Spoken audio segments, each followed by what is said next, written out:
What would you say, first of all, is the significance of this moment? 5 members of the House of Representatives elected on the platform of the Labour Party defecting to the APC. How earth-shattering a moment is it for the Labour Party and its prime candidate, Peter? The Labour Party is clearly in some kind of crisis.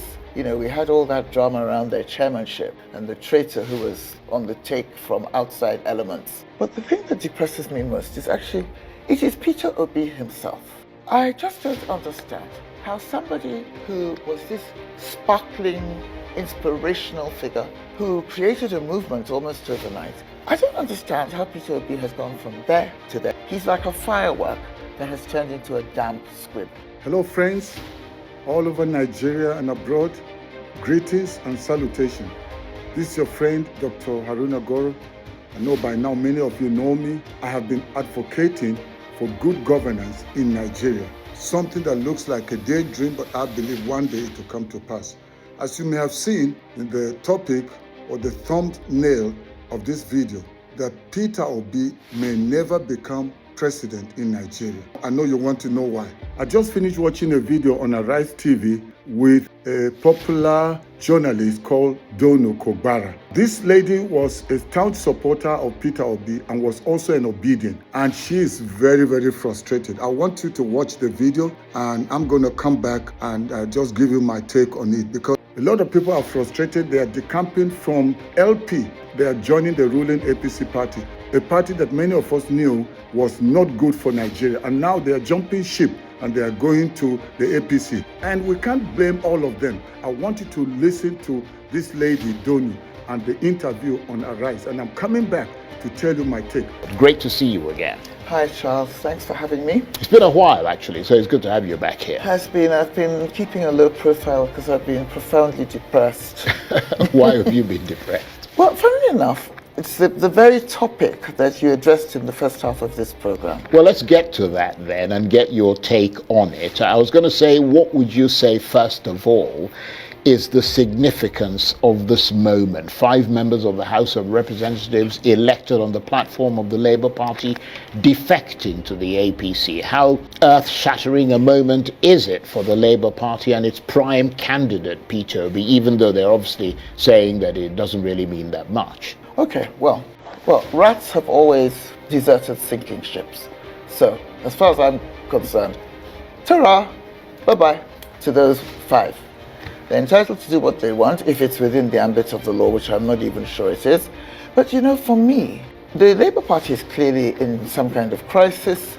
You know, we had all that drama around their chairmanship and the traitor who was on the take from outside elements, the Bure character. You know, I just can't bear people who totally lack honor. So there was that whole crisis. And then there are other things that make it difficult for Labour to, you know, function as a proper party. And, you know, but the thing that depresses me most is actually not so much senators and House of Reps people do. It is Peter Obi himself. I just don't understand how somebody who was this sparkling, inspirational figure who created a movement almost overnight, galvanized the youths, the intellectuals, anybody who had any iota of principle in their bloodstream, at least admired him to some extent, even if they weren't necessarily going to vote for him for whatever reason. I don't understand how Peter Obi has gone from there to there, because as far as I'm concerned, he's like a firework that has turned into a damp squib. He's become so pedestrian. All I see is him making anodyne statements here and there on TV, wearing babariga and going to donate boreholes in Kafanchan or wherever. You know, it's all good stuff. He's still a good guy. But where is the leader that the opposition needs so desperately? And he's not looking like it. I blame Peter most of all, because Peter was a shining star. And so many people committed themselves to him emotionally, myself included. I'm not an obedient anymore, to be honest with you, because he's such a disappointment. I mean, there's no aggression. There's so many things this government is doing wrong. You know, you never hear anything seriously punchy from Peter. Well, in fairness to Peter, that there is a lot of stuff that he comes up with, a lot of it on social media. I mean, he doesn't go on traditional media most of the time. That's relatively rare, except when he's sort of maybe at a public event or something. But he does come up with a lot of things challenging the government on social media. The question He's too that mild, you're raising Charles. is whether it's effective enough. He's too mild. Yeah. Well, You see, they should the go way- more for the jugular, basically. he should go. He's got so much. There's so much he could go for, and he would get so much public support if he did. I'm not just speaking for myself, by the Sure. way. I'm speaking for hundreds of obedient, ex-obedients or current obedients who are really, really disappointed. We don't want a weak opposition leader. He's the star of the show. Atiku, PDP, they should also be doing more. But really, Peter is the star opposition player, and he's not doing well enough. But you know, Peter's a leader, I'm not. Do you know what I mean? And I just think, to be honest with you, I think it's better to die on your feet than to live on your knees if Well, you're a leader.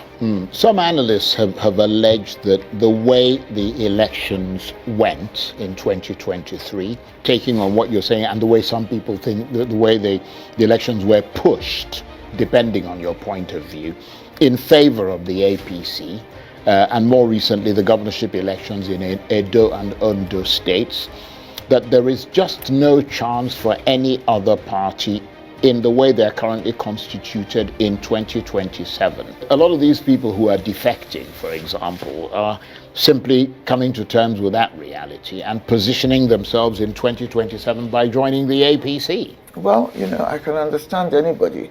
Like I said, rats have always deserted sinking ships, so there'll always be people like that. But there might be people who leave because they're genuinely fed up. And I think Peter needs to do something to shore up that support. Because some of these people might not have left if they felt there was any hope. And there will not be any hope if we all sit back and give up and say, oh, well, you know, kind of, APC is too powerful, you know, they're too smart, they're too clever for us. 2027 is a done deal.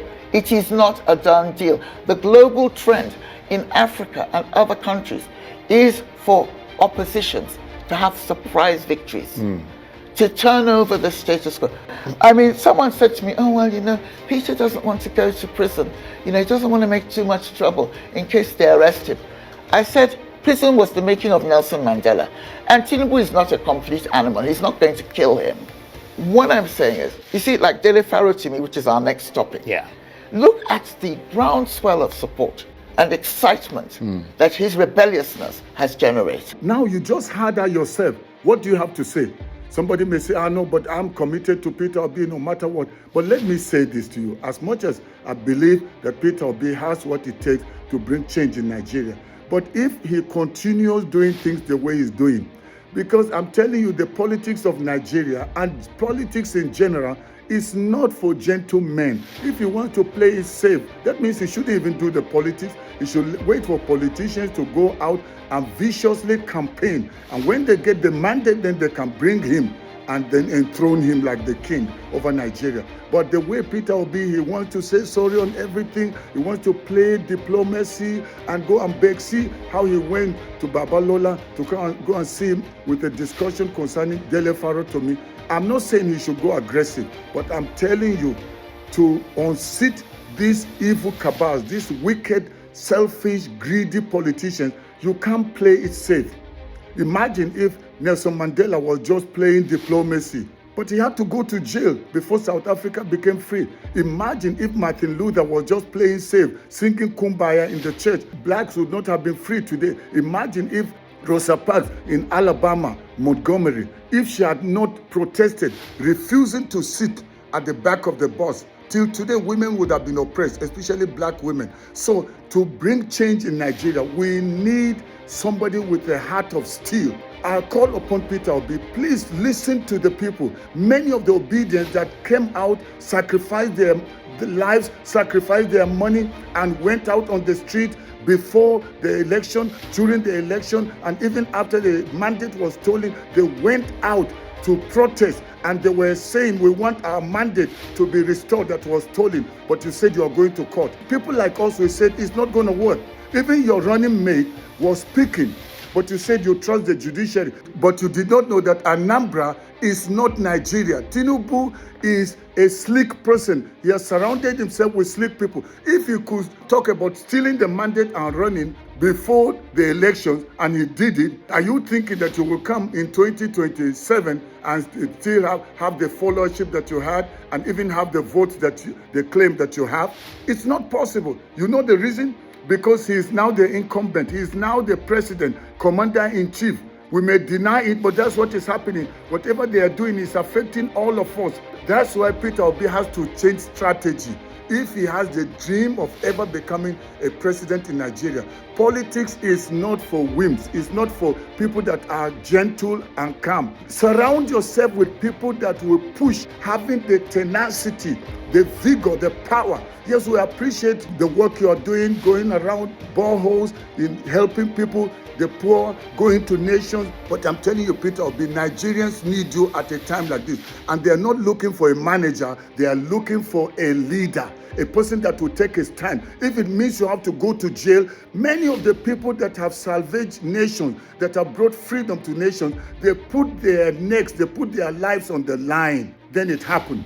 We're not telling you to change your personality, but please surround yourself with people that we are able to tell you the hard truth. Then you listen. Then we come up with strategies for 2027. If not, Tinubu has enshrined himself. He has rooted himself so deep. Even Labour Party people are now decamping to APC. What else are you waiting for? Okonkwo has gone, and many of the people, and I don't know why Abure should still be allowed. And you need to come out and be a leader. And if you live in Labour Party, let's know where you're going, or if you're starting your own party. But the idea of continuing this way, and Peter Obi thinks he will be president in Nigeria, I don't see it happening. Only a miracle like the parting of the Red Sea, if God supernaturally wants him. But according to the games of politics, I don't see it ever happening. But I want to call upon all the obedience, call upon all well-meaning Nigerians. Please don't give up the fight, because it's actually not just about Obi, it's about every Nigerian. Because it's not just about Obi, it's about Nigerians taking back their nation from this wicked, evil politician. And to do that, everybody must have the resolve, must have the tenacity, have the heart and the guts to say, we are not letting go until we see a turnaround in our nation. Because even if we have Peter Obi now as president, he can only go maybe 1 term or 2 terms, at most 8 years. Then we will go back to square one. If we don't have people that we can trust, that are going to stand and say we want our nation back. Well, I just felt I needed to share my views and my opinion, because I gave my all, did broadcast concerning this thing. It's not that I've given up, but I'm telling you, I don't like what I'm seeing. Some people may say, but you're too aggressive. That's how you bring change. You can't bring change in passivity. You bring change when you're aggressive. And I'm not talking about being violent and destroying things, but just coming out and taking a stand until there's a change. I still believe that Nigeria is a possibility. And I still see potential in someone like Peter Obi. But I'm just calling upon you, please take a stand, because people are jumping out of this ship so fast. Many obedience are discouraged. People are leaving Labour Party, going to the same party that we know is destroying the nation. We can't let it happen. And I tell you, I'm saying this thing with passion. As you can see, I'm sweating. But I believe very soon our sweat will be wiped off by Almighty God. God bless you, and see you next time. This is your friend and brother, Dr. Haruna Goro. Bye-bye.